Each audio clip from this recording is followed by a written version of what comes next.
Hello दोस्तों, श्री शिवाय नमस्तुभ्यम। दोस्तों, तो अभी तक आप लोगों ने रुद्र संहिता के अध्याय 35 का श्रवण किया। आज हम अध्याय 36 और 37 का एक साथ पाठ करेंगे और आप लोगों को भी पढ़कर सुनाएंगे। तो हे महादेव, जो कोई भी आपका ये वीडियो देख रहा अथवा सुन रहा, उसके सिर पर आप अपनी कृपा दृष्टि अवश्य रखना।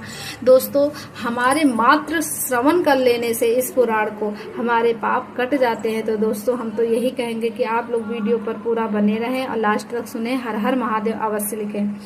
श्री विष्णु की पराजय में दधीच मुनि के श्राप को कारण बताते हुए दधीच और श्रु के विवाद का इतिहास, मृत्युंजय मंत्र के अनुष्ठान से दधीच की अवधता तथा श्रीहरि का श्रु को दधीच की पराजय के लिए यत्न करने का आश्वासन। सूत जी कहते हैं, महर्षियों, अंतिम बुद्धिमान ब्रह्मा जी की कहानी कही हुई यह कथा सुनकर द्विज श्रेष्ठ नारद विस्मय में पड़ गए। उन्होंने प्रसन्नता पूर्वक प्रश्न किया। नारद जी ने पूछा, पिताजी भगवान विष्णु शिव जी को छोड़कर अन्य देवताओं के साथ दक्ष के यज्ञ में क्यों चले गए, जिसके कारण वहां उनका तिरस्कार हुआ? वे प्रलयकारी पराक्रम वाले भगवान शंकर को नहीं जानते थे? फिर उन्होंने अज्ञानी पुरुष की भांति रुद्रगणों के साथ युद्ध क्यों किया? करुणानिधे, मेरे मन में यह बहुत बड़ा संदेह है। आप कृपा करके मेरे इस संशय को नष्ट कर दीजिए और प्रभु मन में उत्साह पैदा करने वाले शिवचरित को कहिए। ब्रह्मा जी ने कहा, नारद, पूर्व काल में राजा छू की सहायता करने वाले श्रीहरि को दधीच मुनि श्राप दे दिए थे, जिससे उस समय वे इस बात को भूल गए और वे दूसरे देवताओं के साथ ले दक्ष के यज्ञ में चले गए। दधीच ने क्यों श्राप दिया, यह सुनो। प्राचीन काल में छू नाम से प्रसिद्ध एक महातेजस्वी राजा हो गए थे। वे महाप्रभावशाली मुनीश्वर दधीच के मित्र थे। दीर्घ काल की तपस्या के प्रसंग से श्रु और दधीच में विवाद आरंभ हो गया, जो तीनों लोकों में महान अनर्थकारी के रूप में विख्यात हुआ। उस विवाद में वेद के विद्वान शिवभक्त दधीच कहते थे कि सूद, वैश्य और क्षत्रिय, इन तीनों वर्णों से ब्राह्मण ही श्रेष्ठ है, इसमें संशय नहीं है। महामुनि दधीच की यह बात सुनकर धन्य वैभव के मद से मोहित हुए राजा श्रु ने उसका इस प्रकार प्रतिवाद किया। श्रु बोले, राजा इंद्र आदि 8 लोकपालों के स्वरूप को धारण करता वह समस्त वर्णों और आश्रमों का पालक एवं प्रभु है, इसीलिए राजा ही सबसे श्रेष्ठ है। राजा की श्रेष्ठता का प्रतिपादन करने वाला श्रुति भी कहती है कि राजा सर्ववेदमय है।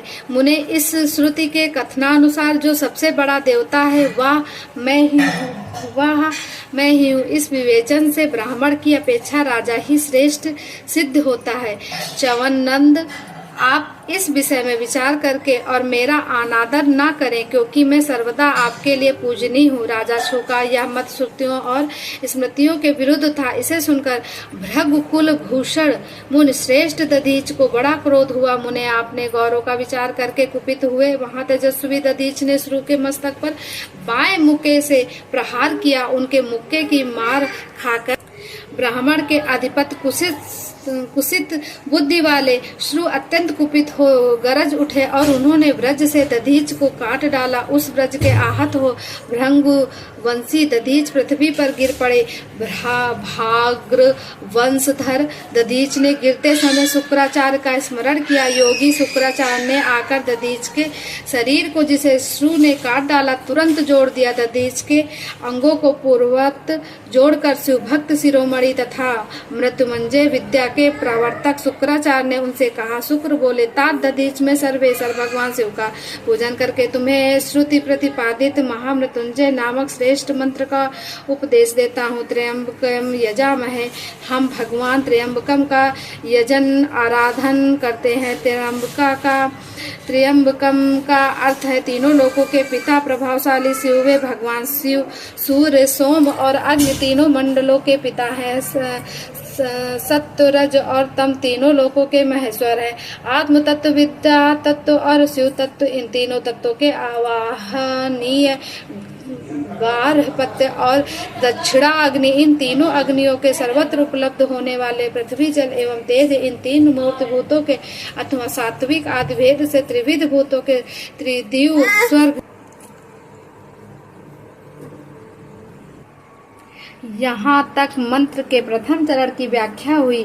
मंत्र का द्वितीय चरण है सुगंधि पुष्टि वर्धनम। जैसे फूलों में उत्तम गंध होती है, उसी प्रकार वे भगवान शिव संपूर्ण भूतों में, तीनों गुणों में, समस्त कृत्यों में, इंद्रियों में, अनाय देवों में और गणों में उनके प्रकाशक सारभूत आत्मा के रूप में व्याप्त हैं। अतएव सुगंधक युक्त एवं संपूर्ण देवताओं के ईश्वर हैं। यहाँ तक सुगंधि पद की व्याख्या हुई है। अब पुष्टिवर्धनम की व्याख्या करते पुष्टिवर्धनम की व्याख्या करते हैं। उत्तम व्रत का पालन करने वाले द्विज श्रेष्ठ महामुने नारद उन अंतर्यामी पुरुषों से प्रकृति का पोषण होता है। महातत्व से लेकर विशेष पर्यंत संपूर्ण विकल्पों की पुष्टि होती है तथा मुझ ब्रह्मा का, विष्णु का, मुनियों का और इंद्रियों सहित देवताओं का भी पोषण होता है, इसलिए वे ही पुष्टिवर्धनम है। अब मंत्र के तीसरे और चौथे चरण की व्याख्या करते हैं। उन दोनों चरणों का स्वरूप यो उर्वा रुक्मियो वंदनाय मृत्यु मोक्ष मामृतात्, अर्थात प्रभु जैसे खरबूजा पक जाने पर लता बंध से छूट जाता है, उसी तरह मैं मृत्यु रूप बंधन से मुक्त हो जाऊं, अमृत पद मोक्ष से पृथक न हो। वे रुद्रदेव अमृत स्वरूप हैं। जो पुण्य कर्म से, तपस्या से, स्वाध्याय से, योग से अथवा ध्यान से उनकी आराधना करता है, उसे नूतन जीवन प्राप्त होता है। इस सत्य के प्रभाव से भगवान शिव स्वयं ही अपने भक्त को मृत्यु के सूक्ष्म बंधन से मुक्त कर देते हैं, क्योंकि वे भगवान ही बंधन और मोक्ष देने वाले हैं।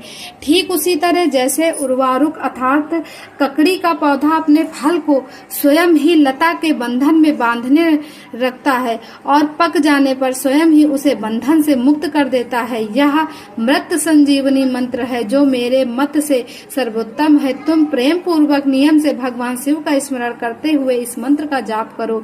जप और हवन के पश्चात इसी से अभिमंत्रित किए हुए जल को दिन और रात में पियो तथा शिव विग्रह के समीप बैठकर उन्हीं का ध्यान करते रहो। इससे कहीं भी मृत्यु का भय नहीं रहता। न्यास आदि सब कार्य करके विधिवत भगवान शिव की पूजा करो। यह सब करके शांत भाव से बैठकर भक्त वत्सल शंकर का ध्यान करना चाहिए। भगवान शिव का ध्यान बता रहा हूँ, इसके अनुसार उनका चिंतन करके मंत्र जप करना चाहिए। इस तरह निरंतर जप करने से बुद्धिमान पुरुष भगवान शिव के प्रभाव से उस मंत्र को सिद्ध कर लेता है। मृत्युंजय का ध्यान जो अपने दो कर कमलों में रखे हुए 2 कलशों से जल निकालकर उनसे ऊपर वाले 2 हाथों द्वारा अपने मस्तक को सींचते हैं। अन्य 2 हाथों 2 घड़े लिए उन्हें अपनी गोद में रखे हुए तथा शेष 2 हाथों में रुद्राक्ष एवं मृग मुद्रा धारण करते हैं। कमल के आसन पर बैठे हैं। सिर पर स्थित चंद्रमा से निरंतर झरते हुए अमृत से जिनका सारा शरीर भीगा हुआ है तथा जो 3 नेत्र धारण करने वाले उन भगवान मृत्युंजय का, जिनके साथ गिरिराज नंदनी उमा भी विराजमान है, मैं भजन चिंतन करता हूँ। दोस्तों, ये यहीं पर पार्ट 1 है 34वें 36वें और 37वें अध्याय का।